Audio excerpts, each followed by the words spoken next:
Môre, dis donderdag die 2 Oktober en vandag moet ek opreg met jou praat oor iets wat my hart swaar maak.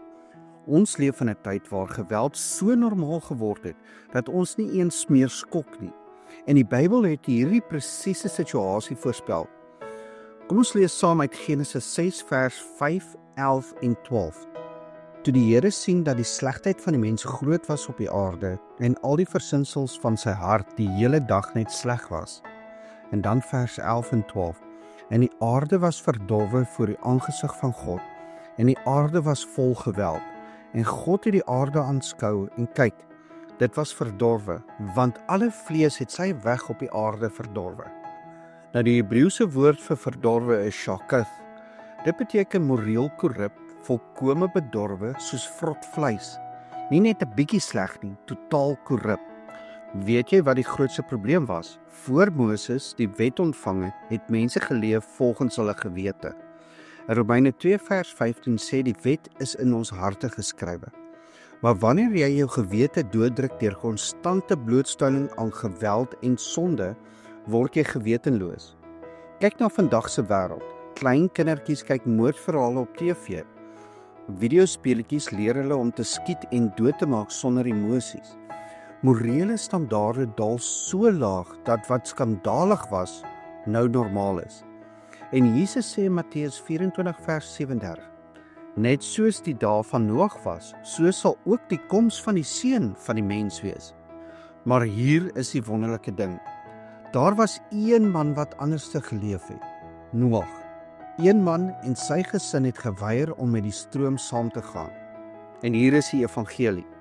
Jesus het op Golgotha die oordeel gedra wat jy en ek verdien het. Ons harte was korrup, maar sy bloed maak dit skoon. In 2 Korintiërs 5 vers 21 sê hy wat geen sonde geken het nie, is vir ons sonde gemaak, sodat ons in hom die geregtigheid van God kan word. So hier is my vraag aan jou vandag. Watter dele van jou lewe het jy laat normaliseer wat eintlik sonde is? Het jou gewete opgehou praat? Sal jy 'n Noag wees in jou geslag? Kom ons bid saam. Hemelse Vader, ek kom voor U in die naam van Jesus Christus. Here, ek erken dat my wêreld lyk al hoe meer soos Noag se dae. Geweld is entertainment, sonde is normaal en ons gewete het stil geword. Vader, was ons harte skoon met die bloed van Jesus, waar ons immuun geword het vir sonde. Maak ons weer sensitief vir U Gees. Waar ons kompromie aangegaan het, trek ons terug na heiligheid. Jesus, dankie dat U op die kruis die oordeel gedra het wat ons verdien het. U het ons korrupsie op U geneem, sodat ons in U rein kan staan. Maak ons 'n Noag in ons geslag. Laat ons anders leef. Laat ons nie meegaan met die stroom nie. Gebruik ons om ander na die ark te wys. En daardie ark se naam is Jesus. En vergewe asseblief vandag ons almal se sondes. In Jesus se heilige naam bid ek. Amen. Hoor vandag hierdie 3 waarhede. Ek is nie van hierdie wêreld nie. Ek is in Christus. Die bloed van Jesus maak my skoon van alle verdorwenheid. Ek is veilig in die ark. Sy naam is Jesus.